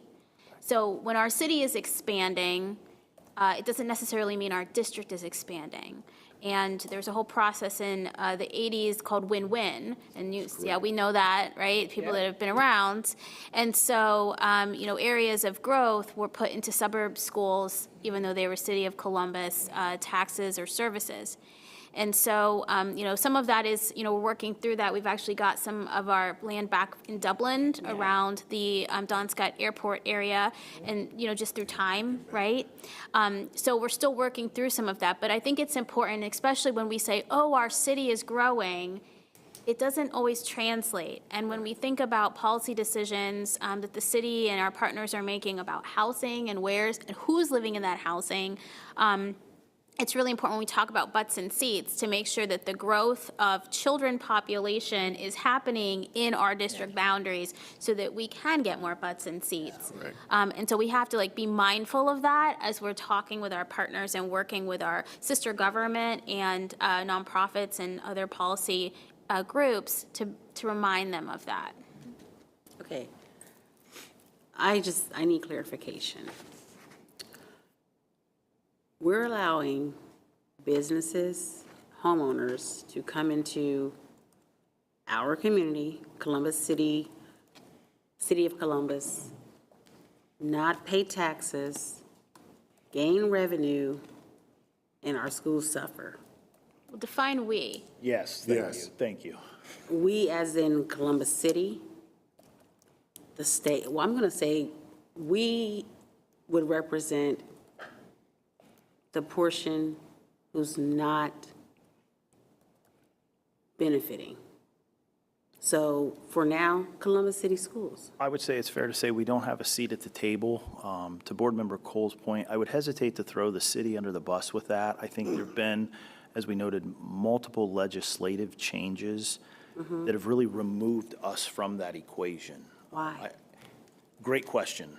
I'm not personally equipped to answer it, but I know that your question is accurate and fair, and we as a district pay that price. It's not just us. I don't want to Right. say, it's every public school district Correct. in the state. It's not unique to Well, I'm Columbus. just speaking because I'm working with Columbus City, and that's who I'm trying to grow. Yeah. Yeah. Agreed. So that's why I'm speaking for Columbus City schools. It's just, Sure. when we say state policy, like, I just want to make sure that it's not like, it wasn't, I mean, maybe partially politically, it was designed to harm large urbans, but that's my opinion. But it impacts all school districts in the state.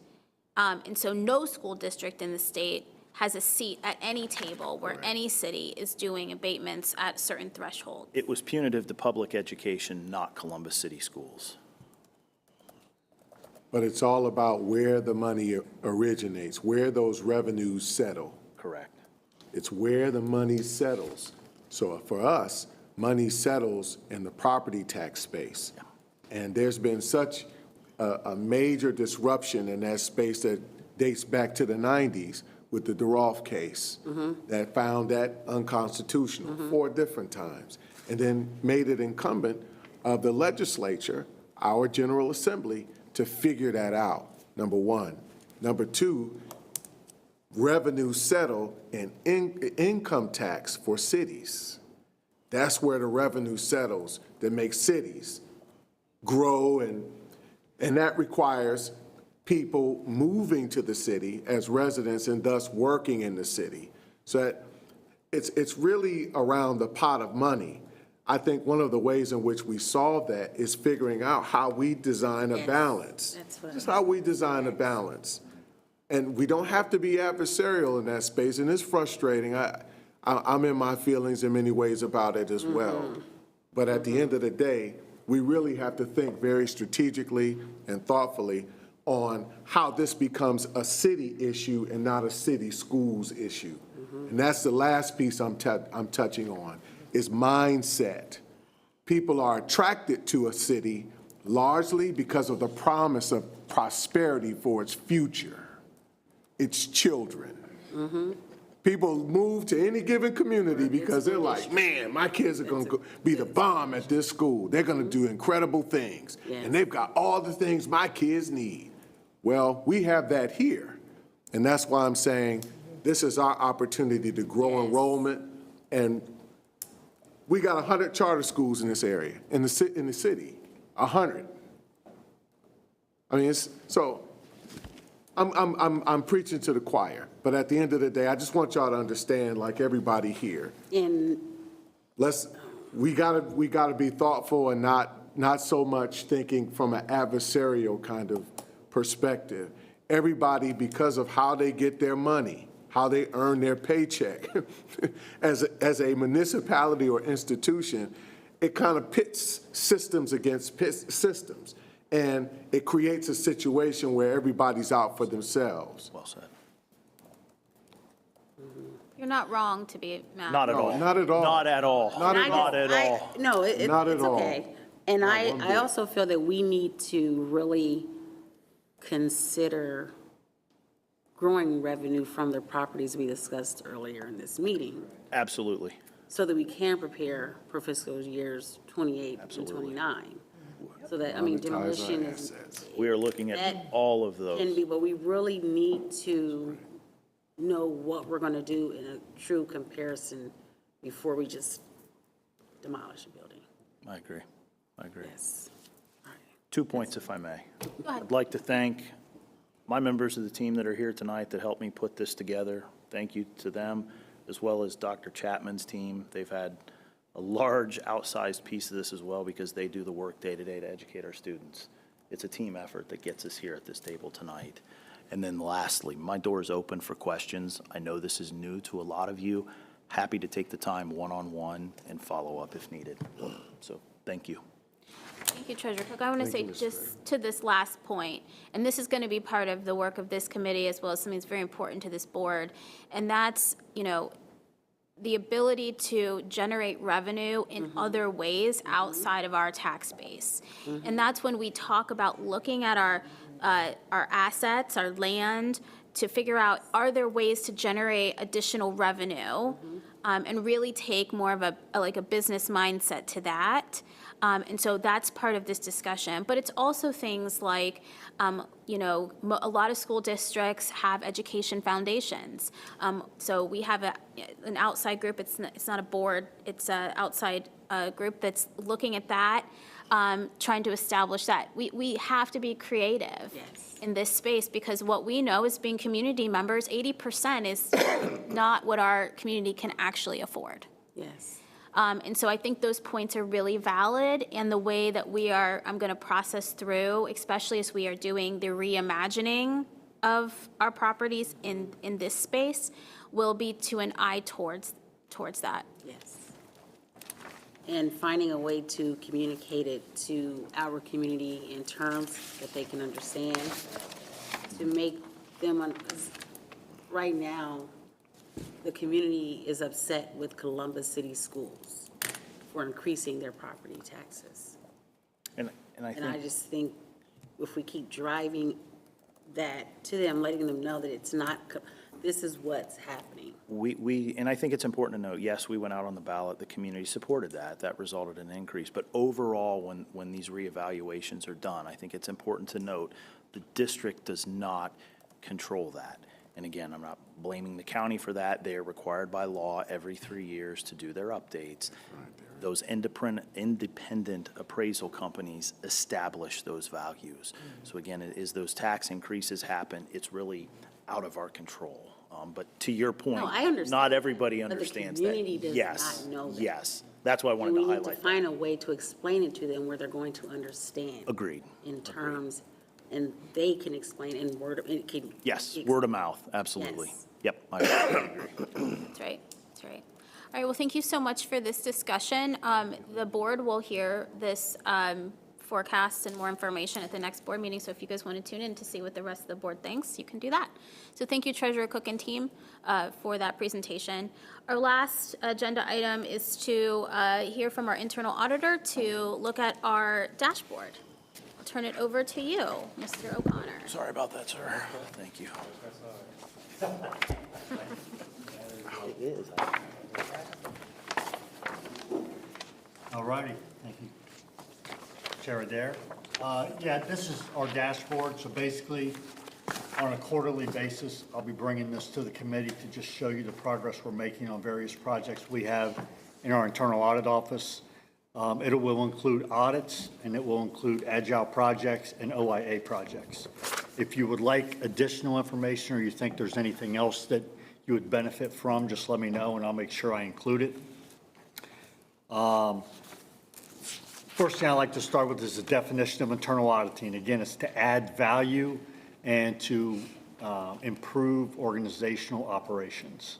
So that's our main goal, and it revolves around risk management, controls, and governance processes. So that's our focus. On slide 3, we have the fiscal year 25 Agile and OIA projects that are in process. These are the two main parts of one of the two main parts of the dashboard tonight. If you look at slide 4, and again, this is the way I've done this in the past. If you would like it to see it differently, just let me know. You doing this?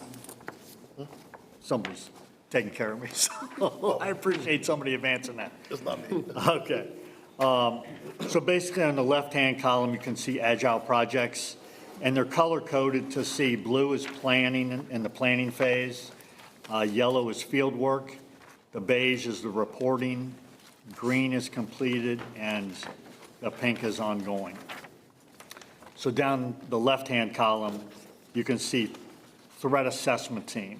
So to give you an example of an agile project, House Bill 123 was passed that required the district to develop threat assessment teams back in March of 23. So we got involved right up front because we wanted to make sure the controls were in place right at the outset of that process. We worked with management to make sure that was in place. then it's seasoned for a while, and then about 6 months later, we came back in to test those controls to make sure they were operating effectively and as management intended. If there are any hiccups that we would notice, we'd make recommendations at that time. But that way, it gives us a chance to get out in front of it and to monitor it without it going too long, and maybe the state auditors or some other reviewer comes in and says, hey, this isn't working properly. We're closing the loop by jumping out there about 6 months down the road. So that's an example of agile.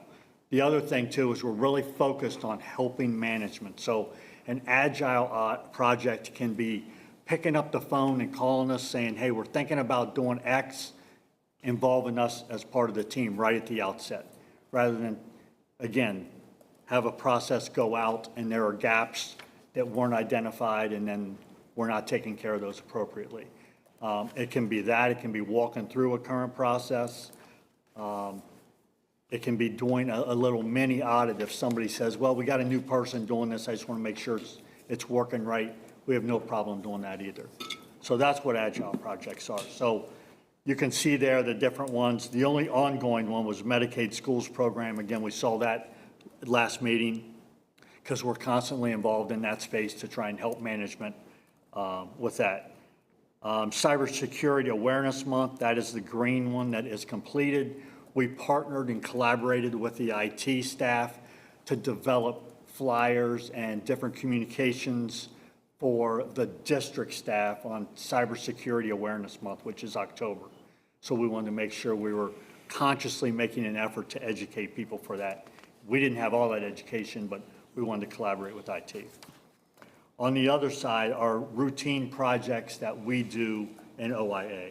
Succession planning to make sure if somebody had to step out of their work for a while, for whatever reason, that we had people to step in and continue that flow. Our COOP plan to make sure that if we had a disaster or something, that's been updated and it's effective. And then the most important one for me there is strategic plan. We're just starting the planning for our strategic plan, short-term and long-term going forward. So that's as of 9:30. I'll bring that to you each quarter, and hopefully you'll see those colors change. The next item is the fiscal year 25 annual audit plan, the status of that.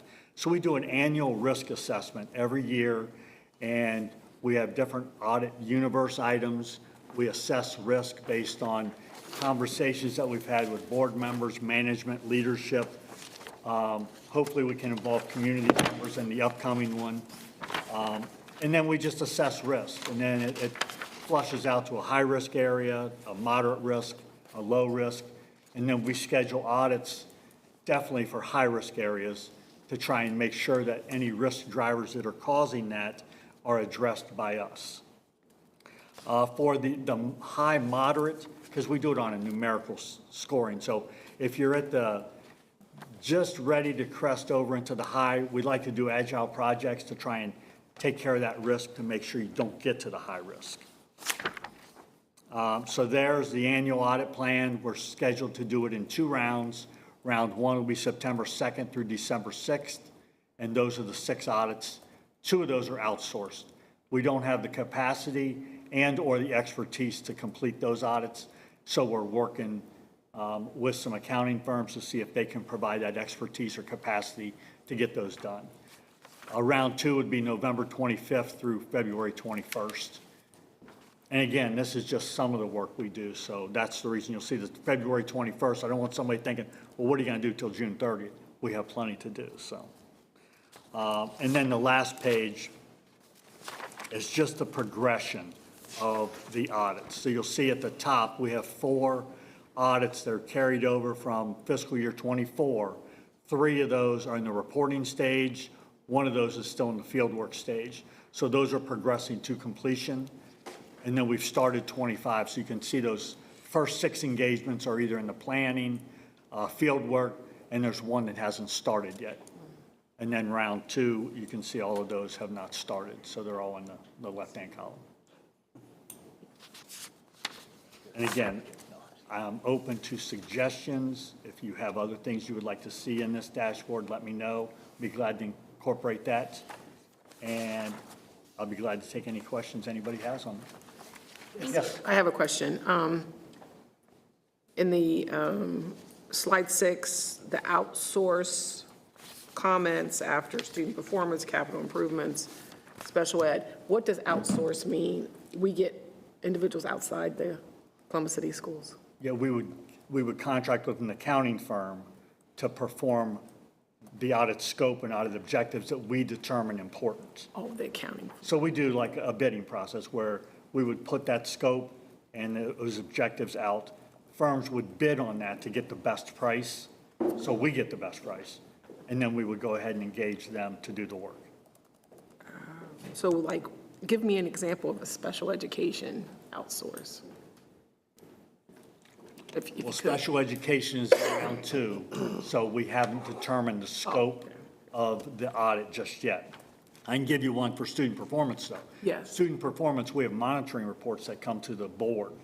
So part of that would be bringing somebody in to make sure that the data that is captured and incorporated into those monitoring reports is complete and accurate.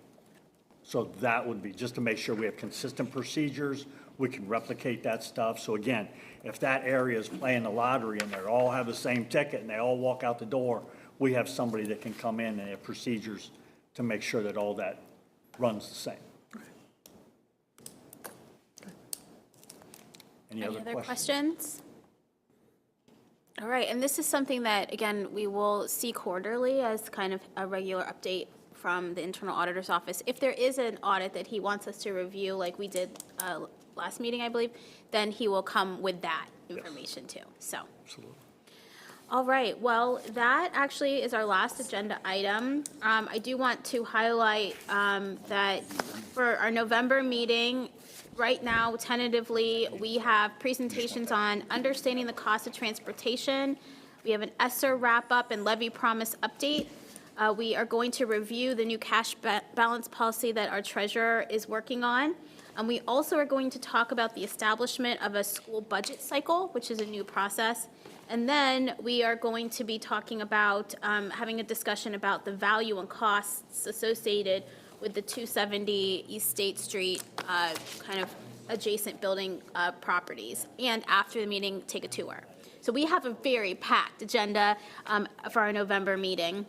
I just want to make sure I clarify. I said we're going to hear the 5-year forecast at the next meeting. Thank you. Sorry, it's November is when Correct. the board will hear it. First meeting in November. The first meeting in November. We just have one more meeting in October where our recommendations on the demos will go before the board. So just to clarify that. All right, so if anybody has any, I'll open up for a quick second because we have a few minutes left. Are there any good of the order items anyone would like to discuss? Yes. Is this the first time in recent history that members of the community have direct access to committees like this for Board of Education? That is an interesting way of phrasing that question. Yeah. So we have had, this is the first, so we did a restructure of committee work and how we are choosing to do the work. We have always had committees where there were public members. Mm-hmm. In the past, though, the way that those committees were structured, it was based on kind of more business line. So the treasurer had the finance committee, so we would have finance professionals from the public that had that sort of background. The auditor had an A&A committee, and so we'd have auditors and people with that kind of background. So we as the board decided to restructure that, and if you notice this evening, we actually had every direct report office represented to talk to us holistically about issues. And so this was a strategic decision on the way that this board has chosen to govern and to include, I don't want to say regular members of the public, but you know, that's kind of our gut check, because if we, like to your point, if we cannot explain these things to people in our community at a level they understand, then we're never going to be able to solve problems. So the board has chosen this different way of organizing our committee work from more of the business line experty areas of the past. So if there are comments about this, we would love to hear, because this is still new to us. Yeah, that's why I wanted to bring it up, and I know it's getting late, but just briefly, I wanted to share, it's been a very positive experience. I think the first couple of meetings, it was a lot to handle. and I was kind of overwhelmed. What did I get myself into? And today is the first meeting where I'm starting to understand things, and also hearing from the staff, as somebody who drives up and down 71 every day to get from my home to my work, I appreciate being able to see all of the work that's going into this, and it's truly humbling, and to be able to have a voice at the table. So far, I just wanted to report out on that. I wasn't sure about the recent history, but I agree. I think it makes sense if the folks watching at home, whomever they may be, probably more approachable to listen to the Transparency and Equity Committee rather than the Auditing Committee. So far, I just wanted to share that I really do feel like I'm getting my feet wet and starting to understand better, and that my level of engagement per meeting is increasing. So just wanted to share that out. And, when I look at the folks in the room, I just appreciate more and more what you all are doing. Thank you. Thank you for those comments. Any other comments? All right, well then, we just need a motion to adjourn. So moved. Second. The motion is second. We are adjourned. Thank you.